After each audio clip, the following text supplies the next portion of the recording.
is Matt Mosley's Obstructed View podcast. It's a busy day. We're taping this on a Thursday, and we'll get you ready for Baylor and BYU. That's an 11 a.m. start. Body clocks 10 a.m. for the BYU players. All right, we'll see how they adjust to that. I mean, I don't think that's the end of the world for anybody. Weather's breaking. The weather has broken, so I don't think the heat will be any kind of advantage for the Bears. And but welcome in. This is one of the last times we met together. It was a rough moment. It was after the game. We reacted. It was raw. It was. I still think everything kind of holds up. I think there's a lot of things that hopefully the Bears will be able to respond to this. But that was an awful ending to that game against Colorado. And one thing I'm going to share with you here in a little bit, we'll kind of get you ready for this game. And, of course, if you want to, you can listen to Cam Stewart and me. We will be doing the pregame show starting at 7 a.m. Who doesn't want to be up at 7 listening to the Cam Stewart show and the Mosley show and all of that? It is, but I did want to share with you this, and we're gonna do this.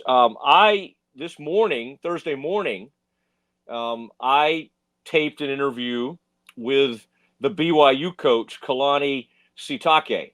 And he's an awesome dude. And he tells some great stories. And it just reminds me of like when coaches sort of care about the media and care about promoting their program, this is the kind of thing you get. And it was just unbelievable. I mean, we're the Baylor flagship, and I didn't reach out to them until, I don't know, maybe Wednesday morning or something. And the BYU said, yeah, we can make it happen. And so we taped that today, and we'll be doing some of that on my radio show on ESPN Central Texas. But some of this we want to share with you on the Obstructed View podcast because he talks about Gary Bohannon. He talks about the Baylor defense, what he expects, talks about the BYU quarterback. But we get into a lot of different topics. And to me, it felt more like a podcast than a radio interview. So why the heck not put some of it on the Obstructed View podcast? That little graphic of me down there, I wish my hair looked as good as Mike and the gang made it look. That's quite a deal there. I don't quite have that look. I need to put the sunglasses back on. Okay, so just to get you ready a little bit for this game, BYU is going to be bringing in a lot of fans to this thing. In fact, Kalani Sitake said he doesn't think they'll have as many as the Baylor fans, but I sure hope that's not the case because if they bring 15 and the Bears only have 15 or 20 there, it's going to look kind of weird. And this is a game I believe that the BYU folks have circled, have looked forward to. This is a ranked team right now. Now, Baylor's favored, and they know that. BYU has noted that. He didn't make a big deal out of it, but you'll hear their coach kind of talk about that and what that means. Now, interestingly, Dave Aranda and Kalani Sitake, very similar age, both in their late 40s. Kalani's 48. He played football at BYU. These guys go way back into like when they were GAs and young assistants and nobody knew who they were. They hung out together and did some coaching development, personal development stuff together. And so they became great friends. And so there's a huge mutual respect between these two coaches. It was interesting to me, and it's something you'll hear me explore with Kalani Sitake, is that they're very, very different in their demeanors. On the sideline, Kalani Sitake he's involved in everything. He's huge. Like he's the guy when Baylor fans say, "Oh, we don't see enough emotion from Dave Aranda." Whoa, this guy gets fired up. He's going crazy on the sideline. They came through here a few years ago when Baylor was having a great season. The Bears beat them, and I think Puka Nacua might have been on that team making some huge plays. And so people remember that. He's going on to become a great NFL wide receiver. But I just remember their coach being so demonstrative on the sideline. Now, what do I think is going to happen in this game Saturday? As you listen to this, probably Friday morning and throughout the day, Friday, getting ready for that Saturday game. Well, first of all, this is another big opportunity for the Bears. I think a lot of us think, oh, well, Dave Aranda can't ever come back from what happened against Colorado. Well, this is a great opportunity. If they do react and beat the number 22 team in the country at their place, then there's some credibility they regain. There's some forward movement. There's some momentum that could be had from these Bears, and they could get to 3-2. Man, would it be nice to win this game and then get to 4-1? Sure, but that opportunity's gone. Okay, you have an opportunity now to get this thing to 3-2, halfway to bowl eligibility. There's some good things that'll happen. BYU has a dangerous team because, I mean, what happened in that game against Kansas State is they didn't have to go. They had an unbelievable punt return for a touchdown from Parker Kingston, much like what Baylor had. Baylor had Josh Cameron with beautiful returns, and they had, our man from the transfer from Nevada with the, Jamal Bell, is that right? Anyway, with his huge kick return. So watch the special teams in this game. They will be huge. The BYU players, Tyler Batty, who's a really good pass rusher, had his first interception of his career. He dropped back in coverage and basically picked off just a screen pass. Baylor's got to watch that. They'll want to do some simple things on the perimeter. They'll want to get their players in space. They've got to realize that Jay Hill and his defense are doing some interesting things to combat that. Harrison Taggart had an interception for BYU, and then they had a scoop and score, calling him Touchdown Tommy. He's number 22 for BYU, and he had a big return. So BYU won that game 38-9. They didn't even have to do that much on defense. On offense. They had 246 yards of total offense in that game. So there wasn't even that huge amount. I find this matchup fascinating because they're two similar teams, two similar schools. It's a huge faith-based schools.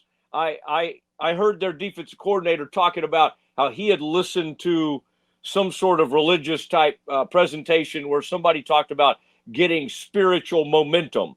And those are things he tries to actually bring to the field. I watched a bunch of BYU stuff in preparing for this, preparing to talk to Kalani Sitake, and it's awesome what they do. I mean, they have these huge shows with their coordinators. They have a great show with their head coach. It's a TV show. It's in a studio. They have a studio audience. Man, BYU knows how to sell its program. Baylor could learn a thing or two. By the way, Baylor has awesome sports information people and all of that. So it's not, when I say Baylor doesn't promote its football program, it's not those people's fault at all. It's just they have a head coach who doesn't like doing media, and that's okay. I find it interesting that one of his really close friends does everything for BYU, and it really promotes and pushes their program.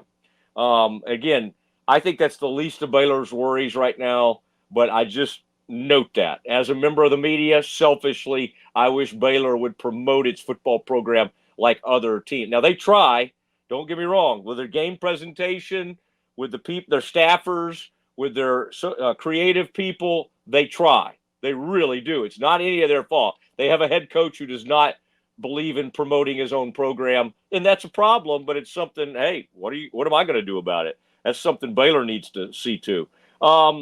But anyway, I think you're going to enjoy this. This is a 25-minute visit with the opposing head coach, and it's opposing head coach who's telling you a lot about what they're doing, what they're trying to do, what they're trying to accomplish, and they're coming into this game in Waco with a bit of a chip on their shoulder. You're like, Matt, they're like, whatever, 3-0, 4-0 now.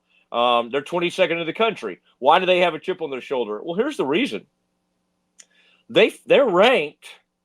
Baylor's 2-2, and yet Baylor's favored at home over BYU. People still don't believe in this BYU program. And believe me, that bothers BYU, and they embrace the opportunity to show everybody that they're the real deal. If they beat the Bears and they continue on this path, listen, this could be a crash course between BYU and its big time rival. That would be Utah, and that's a religious. That's all. I mean, there's a lot of that. In fact, I think they had to change the name of the rivalry because it's such a heated type rivalry. So this will be fun to watch how all this unfolds. All right, it is the Obstructed View podcast with Matt Mosley. Let's do this right now. Let's let you hear my sit down interview. We'll let you hear the audio of it. And of course, thanks to Mike and Corey and the whole gang at the Obstructed View podcast and at the Rogue Media Sports Network. All right, here is my interview with, and appreciate ESPN Central Texas, by the way, for letting us use this. This is my interview with Kalani Sitake. Coach, coming off a big win over Kansas State, 38-9, now headed into Waco. We'll see you here on Saturday. That's got to be fun. That this BYU crowd, I think they look forward to a lot of these games, but especially in Texas. I remember the last time y'all were in town, a great crowd, and then with a great start that the Cougars have had. Coach, I think you're going to have a pretty supportive group on Saturday morning. Yeah, I mean, I think the key is we won't have more than what Baylor will have, but I'm excited that there'll be some representation, and we can always count on our fans being there, at no matter where the venue is at. But I enjoyed, even though the game didn't go our way last time I was down in Waco. I think the hospitality, the people, I mean, the fans on Baylor's side are just awesome people. I know their student section gets excited and riled up for the game. So we're looking forward to the matchup. I know Coach ran it really well, so he'll have his guys ready. And I think last week was a good weekend for us, but we got to move on and get to this next one. And we're really excited about this matchup and going on the road. And being on the road and we've been in this is going to our second year in Big 12. We still have yet to win a road game in the conference. So we're looking forward to trying to get that done. But we know it's going to be a tough place to do it against a team that Coach Aranda will get their guys ready. They're going to be hungry. We got to make sure that we can be hungry as well. You know, you called it heartbreaking, the end of that Baylor game against Colorado, and as you were doing your post game, you were just finding out, and I think somebody said, yeah, they lost in overtime, and obviously you've gone back and now you know how it happened. You feel for Dave in that moment, but it also, as a coach, I'm sure there's some learning moments, for your team. I'm sure y'all work on end-of-the-game situations like that anyway. But when you see something like that happen to a team, does it cause you to reinforce that anymore or go back and go, okay, let's make sure we got everything locked down on our Hail Mary defense? Well, I think that's for everything. The football every week gives you teaching and learning moments for your program because it's visible. I mean, we had an amazing punt return. Just an example, we had an amazing punt return that started off really bad from Parker Kingston as our returner and turned into an awesome play, a memorable play. But it could have been all erased with one mistake where he dropped the ball just barely when he crossed the goal line. Had he done it maybe a foot earlier, then everyone would be talking in a different light. And sometimes that's all it takes, just a very minute detail and a mistake, and it could flip everything. And so I think these young men need to learn that every detail matters. And when you combine all the little details and all the small things, the simple things, they become an incredible amount. It could probably swing the game. But in terms of that game, from what we watched on film, Baylor had the game under control. They were actually doing great in the game, and I don't think you can ever count out Colorado when they have that offensive firepower. But it's just unfortunate because the way it ended. Because I think really Baylor earned that game, and they lost in the end. But I think it's a learning moment for us to rehash with our guys, and they kind of review the end of the game situation. But it's also something that'll get Baylor fired up and getting ready for this next one. I mean, we're the underdogs here. I have to remind everyone that we're still going out there. We're not favored in this game. Baylor is, and so we've got a chip on our shoulder and want something to prove. But we know that Dave will have his guys ready, and we know that they're hungry for this game. And so, as much as exciting as last week was, we've got to get over that and move on to this next one. And I think the team has done that. As long as the media can stop talking about it, I can do it. But I think we've got to have the boys just focus on going to Waco and taking care of business there. It's going to be a tough task, but the focus has got to move week to week. Whether it worked out really well, like it did for us against Kansas State, or it didn't work out in your favor, like it did against Baylor, come the beginning of the week on Monday, you've got to flush it out of your system, and you got to move on to the next task, which is the next game that's on the schedule. Kalani Sitake on the Matt Mosley Show, ESPN Central Texas. Coach, I liked your answer to that when you were asked about Parker Kingston, and you're right that things kind of gone viral, and it was an unbelievable play by him. But I think in your words, you said we can block for him without the drama. I kind of like how you phrased that, because while you love the play and you could smile about it after the game, you want the first part of that to be handled without drama. But again, to watch Parker get interviewed this week, you're right, though. That could have gone the other way, and it could have been a huge game-changing moment. It went your way, and I'm sure you all have addressed that. I wanted to ask you about Gary Bohannon. He's a beloved player in the Baylor, among Baylor fandom. Had a great run at Baylor, and in fact, I think there are some people still that believe maybe Baylor made the wrong choice in picking another quarterback over Gary.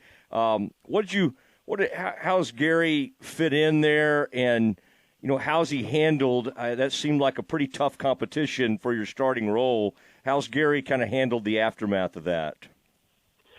He's handled it just exactly like you guys think he would,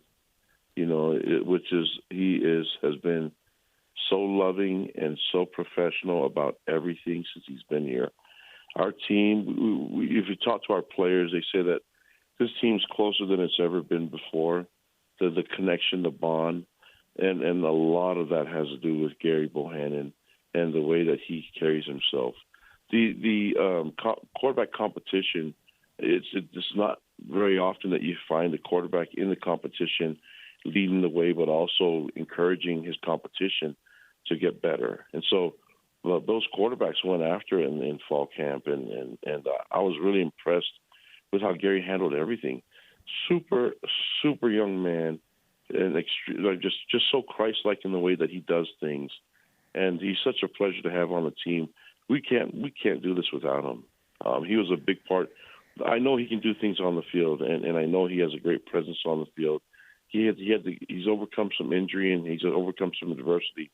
But this young man, it just is unshaken in the way that he is, in terms of being just such a classy individual, and again the model football player that you want to coach. And so he's handled difficult things in the way that not a lot of people could do it, and he's such a great example even to me that it's a pleasure to have him around, and just his smile.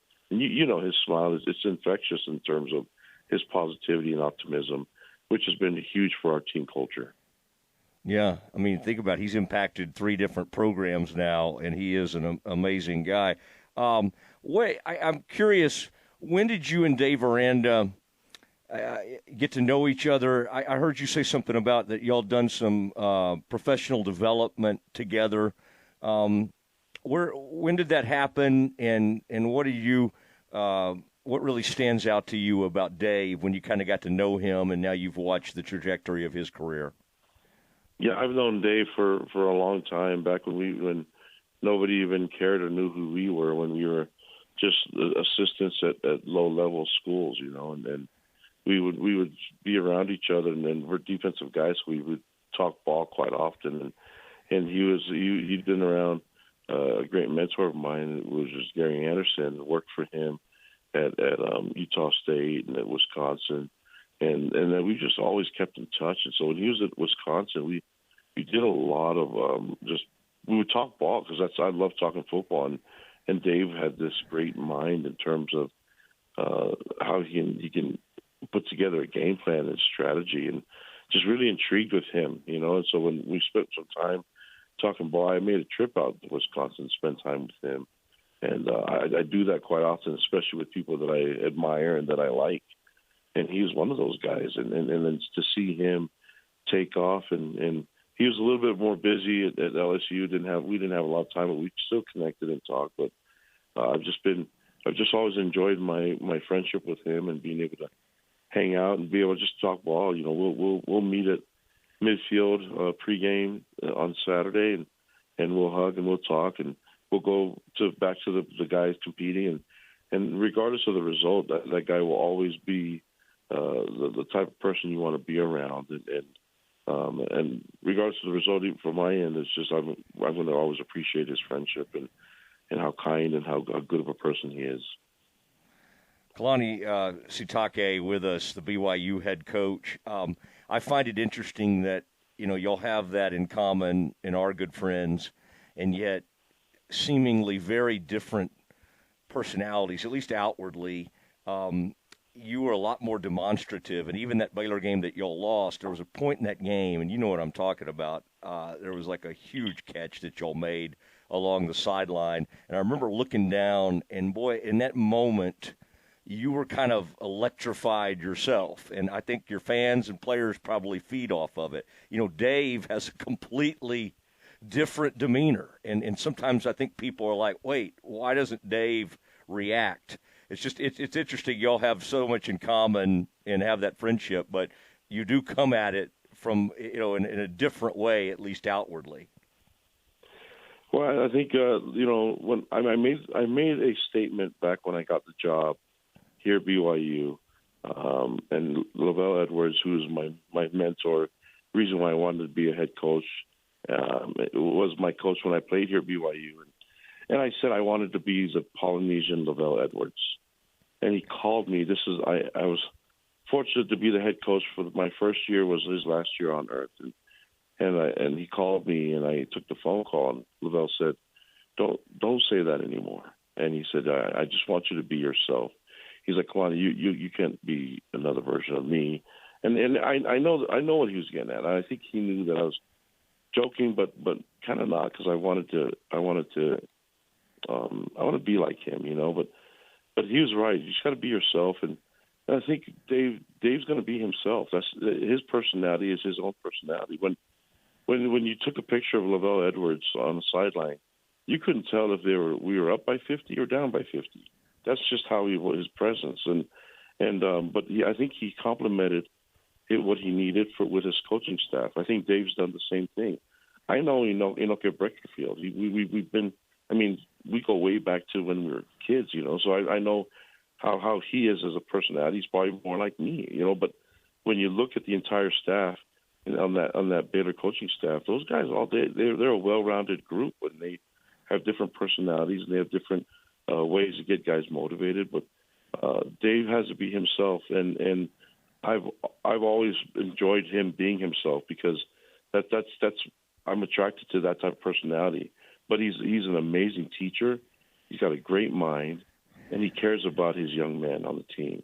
You could feel that from him, and that's something that I like being around. So being around that personality and being around him, it's just him being genuine, and that's one thing that I appreciate, is that he doesn't feel like he needs to be anybody else, and I had to be reminded to just be myself. So that's why I like being him. That's why I like being his friend. All right. Boy, Lavelle Edwards, what a legend. And he and Grant Taft were a lot alike, you know, in their demeanors, their approaches, their faith, all of that. And you're right. Nobody. And actually, yeah. Dave's probably more the same personality as Lavelle, even, you know. So that's right. I mean, I think we've got to be ourselves, and we've got to be comfortable. I think sometimes in the coaching world, the business world, the professional world, people they think you should be a certain way, and I think you could be what God put you here to be, and that's the best version of yourself, and that should be good enough. And he's a great leader. I think if people get to really know him on a personal level, they'll really appreciate the person that he is. Talking to Kalani Sitake, BYU head coach. as you're watching this film and getting ready for Baylor, I'm sure the thing that would jump out at you, those 8 sacks they had against Shedeur. For a while, they couldn't get Shedeur to the ground. And then all of a sudden, the second half, they really did start, finding a way to get him down. Which of those Baylor defenders really stands out to you? And, they have some talent in the secondary. Now, it's young talent, but also obviously some pass rushers. What stood out to you the most when you were watching that film of the Colorado game? Yeah, the athleticism, the speed, and the skill set that they have.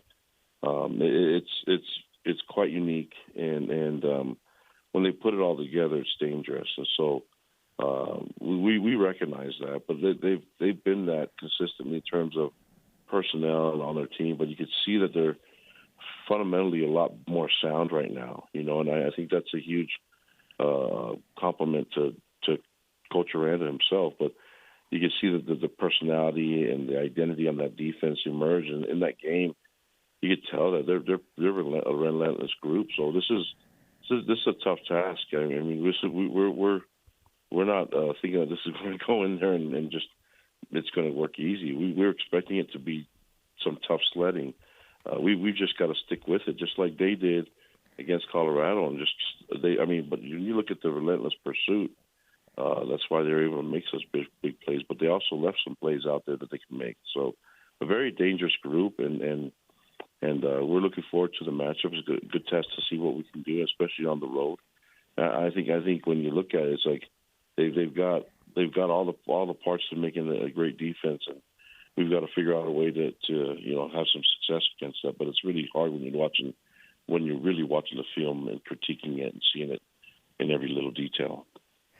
All right, and your quarterback, Jake Retzlaff, we were just talking about your backup, but man, he's done some good things. You complimented him for managing the game, and he did what he needed to do, right? Y'all put on short fields after getting great takeaways. You put the ball in the end zone, and I kind of laughed at what you said. Hey, guys, we can't back up. If people are like asking you, why didn't you put up more yards? Well, you can only put up the yards it required to go get a touchdown. But seemingly he's growing within the job. You've had 2 NFL types in recent years. What's Jake?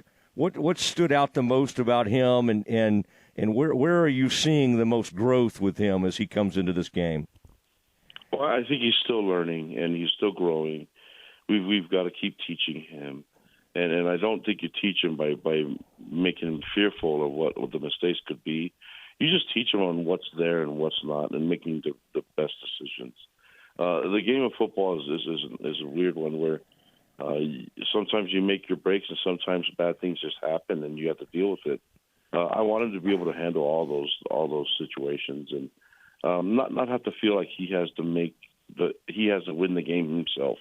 I think sometimes quarterbacks put that on themselves, like I got to do whatever, I got to find a way to make a big play, and sometimes the big play is just a simple hand the ball off and or make another check on the protection, so that we can just throw a check down. It doesn't have to be a home run every time. There's nothing wrong with getting off first base. It's just in baseball lingo here, but this is in terms of just like it's okay to create some momentum, and it's okay to rely on your other 10 teammates on the field to help make the play be successful. You don't have to do it all on your own.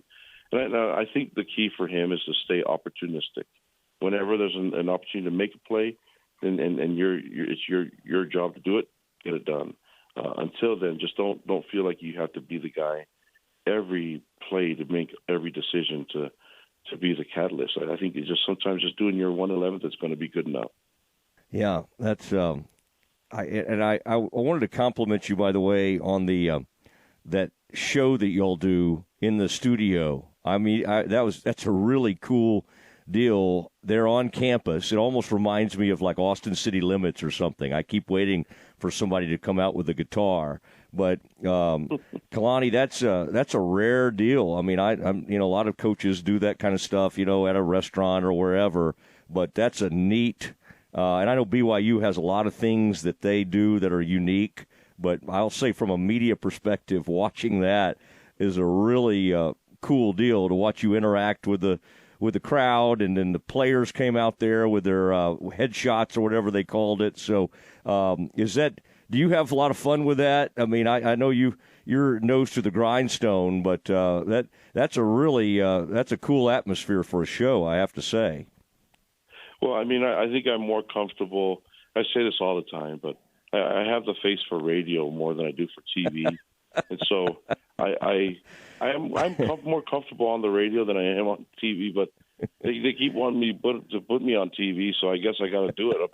But I actually just trust the people around me here at BYU to promote our brand and really to just kind of let people know what we're about. And you can go back and watch the games, even the episodes from last year when things don't go our way. I think it's important for me to show everyone that the result of the game isn't going to dictate how I do my job and how I am as a person.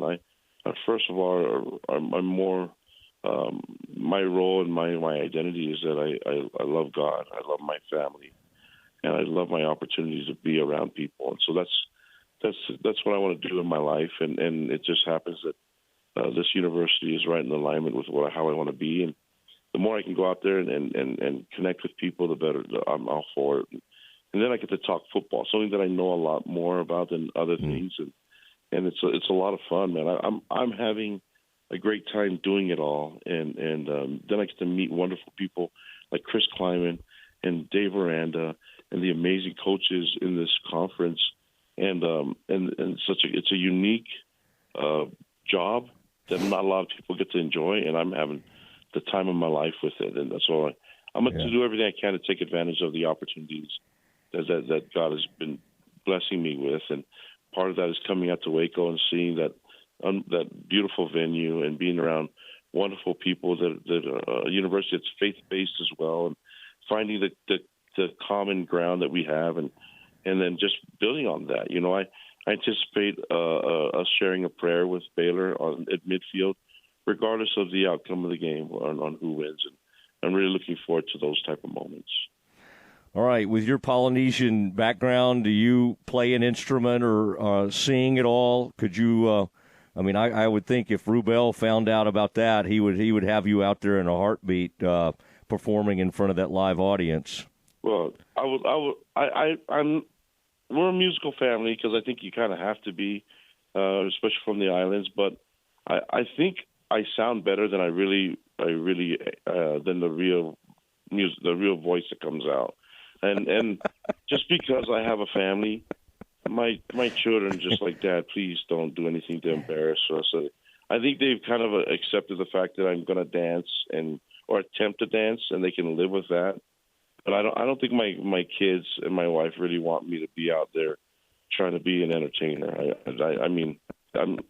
My job is just to be a coach and have fun with it. But that would be kind of fun. But but I'm also not the idea guy. I think BYU TV knows what's actually good to watch, and that's unfortunately it's not me being on the microphone singing songs. Oh man! Well, I tell you, it'll be fun. It'll be a great crowd on both sides Saturday. Hoping the weather has broken. You know, typically I'd be asking you about how do you prepare for the Texas heat, but the truth is I think it's finally broken, so you may not encounter that. And with y'all training at altitude, I don't think heat really is that bothersome to you. But, man, really appreciate this. I have always admired watching you and your teams, and y'all are off to a great start. But like you say, I mean, you know, you've got to keep the focus and keep the hammer down, but sounds like Vegas is helping you, by the way, keep the chip on your shoulder, you know, with your team and all, with like you say, favoring the Bears. So anyway, great to visit with you. I really appreciate it. Thank you, Matt. Appreciate you. God bless. Thank you. There he goes, Kalani Sitake from BYU, the head coach there on the Matt Mosley Show. And there he was. Kalani Sitake, and it's just a really cool thing. And just to take you a little bit behind the scenes, we finish. You know, this almost never happens. I started the interview and I just said, Coach, how much time? I want to be respectful of your time. You know, do I need to keep it to 10 minutes, whatever? And he goes, take all the time you need. I'm good. I'm good on my end. Okay, that's not what you're expecting to hear when you're getting ready to do an interview. Okay, so then we finish, and usually the SID or whoever, the coach, just hangs up, right? I mean, immediately when they're finished, and I'm kind of doing my radio, outro type thing, and he's still there, and I go, Coach, really appreciate that, and he said something along the lines of, hey, you did some different things there, and I just wanted to tell you I really enjoyed that. Really had a great time doing that interview, and I just thought, man, it's really cool when you see people who get it. And earlier this year, whether it be the Tarleton coach, who did Baylor play other than Tarleton? And that there was another week. Oh, Air Force, having the Air Force coach on, like people that they don't have to do it. They don't even know us. It's the Baylor flagship. And they take the time to do it, and they're gracious, and they're really, really great about it. So glad we could share that with you. Kickoff is at 11 a.m. I'll have a pregame show on ESPN Central Texas beginning at 7, and that's brought to you by the Office of Baylor Alumni. You'll also hear your old buddy Cam Stewart of the Cam Show at the Rogue Sports Media Network, and I think you'll enjoy hearing, hopefully, from both of us. Get up early as you make your way to the stadium and listen to our show, our pregame show. Can't wait for kickoff. This is going to be a good one. Baylor, last I looked, favored by about 1.5, 2, maybe even as much as 3 in some spots. I'm a little bit surprised by this, but Vegas usually knows what it's doing. To me, they're begging people to put money on BYU, and so I don't know if it's going to swing the other way or not. And the thing is, a lot of times people love betting on certain teams like Colorado, University of Texas, Michigan, Alabama. BYU has an unbelievable fan base, but their gambling, I don't think, is advocated or I don't think that's something the Mormons love to do. So anyway, I expect that line to kind of hang in there. Baylor by 3. I would stay away from this game if you're asking me for my advice. If you have to make a play here, I would take the Bears to cover. But again, the Bears did not cover at Colorado, even though they had the game in hand and should have won that game. How will the Bears respond? This is a huge game for Dave Aranda and his legacy and what's going to happen moving forward. This is an enormous opportunity for the Bears to get to 3-2. Then he would be halfway to bowl eligibility. They lose this game, he's in trouble. He really is, and they're sitting there at 2-3, and they're in bad shape. It is Matt Mosley's Obstructed View podcast. Thank you, Mike. Thanks to Rogue. We will see you next time.